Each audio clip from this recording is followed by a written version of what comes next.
সন্তানের কোন আমলে মৃত মা বাবা গুনাহ মাফ হয়? খুব সুন্দর এবং প্রয়োজনীয় একটি প্রশ্ন। মাশাআল্লাহ। সন্তানের কোন কোন আমলে মা বাবার উপকার হয়? এর উত্তর হলো যে সাধারণত বান্দার নিজের আমল তার নিজের উপকার হয়। আল্লাহ বলেছেন, লাইসা লিল ইনসানি ওয়া লাইসা লিল ইনসানি ইল্লা মা সাআ।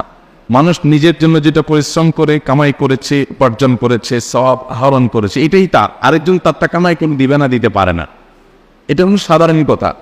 কিন্তু মা বাবার ক্ষেত্রে সন্তানের কিছু কিছু আমলের প্রভাব মা বাবার মৃত্যুর পরও তাদের উপর পড়ে। তার ভিতরে প্রধানতম আমলগুলো সন্তান নিজে যদি ভালো কাজ করে এবং পাশাপাশি বাবা মার জন্য দোয়া করে, এইটা বাবা মার জন্য অনেক বেশি উপকার হয়। নিজে ভালো কাজ করে, পাঁচ ওয়াক্ত নামাজ পড়ে, হারাম হালাল মেনটেন করে চলে, মানুষ অধিকার সচেতন থাকে, নিজে ভালো মানুষ হওয়ার পাশাপাশি মা বাবার জন্য দোয়া করে, এটা মা বাবার জন্য অনেক উপকার আসে। আমরা সে হাদিস অনেকেই শুনেছি বারবার। নবী সাল্লাল্লাহু আলাইহি ওয়াসাল্লাম বলেছেন, ইযা মাতাল ইনসানু ইনকাতাআ আনহু আমালু, মানুষ যখন মারা যায় তার আমলের ধারা তার থেকে বিচ্ছিন্ন হয়ে যায়। ইল্লা আন সালাত, তবে তিনটা আমলের ধারা মানুষের মৃত্যুর পর বন্ধ হয় না। এর ভিতরে একটা হলো এই আওয়ালাদুন সালেহ ইয়াদউ লা, যদি কোনো নেক সন্তান থাকে যে নিজে ভালো মানুষ, পাশাপাশি বাবা মায়ের জন্য দোয়া করে, এটা তার জন্য খুব বেশি উপকার পায়। আমরা সাধারণত যেটা করি, মা বাবা মৃত্যুর পর আমরা চাই যে জীবদ্দশায় আমি মাকে বাবাকে স্নেহ করেছি, মমতা দিয়েছি, ভালোবাসা দিয়েছি, খাবার দিয়েছি, আদর আত্মি করেছি, কিন্তু এখন তাদের করতে পারতেছি না। আমরা কিছুটা করতে চাই বাবা মার জন্য, তো করতে চেয়ে আমরা কি করি, হুজুরদেরকে দিয়ে বা অন্যদেরকে দিয়ে দোয়া করাই। আলহামদুলিল্লাহ, অন্যরা দোয়া করলে উপকারে আসতে পারে। কিন্তু সবচেয়ে বেশি উপকারের কথা আপনি যদি জানতে চান যে সন্তান এর কোন আমলটা মা বাবার সবচেয়ে বেশি উপকার আসে, তাহলে আমি বলবো যে নিজে যদি নেকামল যতটুকু পারে করলো, পাশাপাশি দোয়া করলো, এটা মা বাবার জন্য বেশি উপকারে আসে।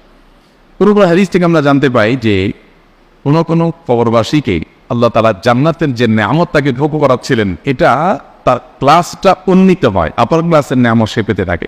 তখন আল্লাহর কাছে সে বলে, আল্লাহ আমার তো মৃত্যু হয়ে গেছে, আমি দুনিয়া থেকে চলে আসছি, আমল করে নিজের মর্যাদা বৃদ্ধি করার অপশন তো আমার বন্ধ হয়ে গেছে, তাহলে এখন আমি আমার এই মর্যাদা বৃদ্ধি যে দেখতে পাচ্ছি, এটা কিসের কারণে, কোত্থেকে হলো? আমার তো কোনো আমল নতুন করে প্লাস করার সুযোগ নেই, তাহলে মর্যাদা বৃদ্ধিটা কিভাবে হলো? তখন তাকে বলা হবে আল্লাহর তরফ থেকে যে তোমার সন্তান দুনিয়াতে যে রেখে আসছো, নেক সন্তান, নামাজি, কালামি, হালাল হারাম মেনটেনকারী ভালো সন্তান, সেই সন্তান তোমার জন্য দোয়া করেছে, এই দোয়ার বিনিময়ে তোমার ক্লাস উন্নীত করা হয়েছে। এই জন্য মা বাবার জন্য সন্তানের যে আমলটা সবচেয়ে বেশি উপকার করে তা হলো সন্তান নিজে ভালো মানুষ হবে, পাশাপাশি মা বাবার জন্য দোয়া করবে। আর দ্বিতীয়ত, মা বাবার হয়ে দান সাদাকা করা, গরিব দুঃখীকে দান সাদাকা, এই যে আল্লাহ এটার সবটা আমার মা বাবার জন্য আনবে, তার তরফ থেকে হালাল উপার্জন থেকে দান সাদাকা করবেন। এরকম আরো বিভিন্ন আমল আছে, কিন্তু সবচেয়ে বেশি যদি বলি আমরা, তাহলে এই দুইটা আসে সবকিছুর উপরে, দোয়া করা আর সাদাকা করা। আল্লাহ আমাদের মৃত মা বাবা, আত্মীয় স্বজনদের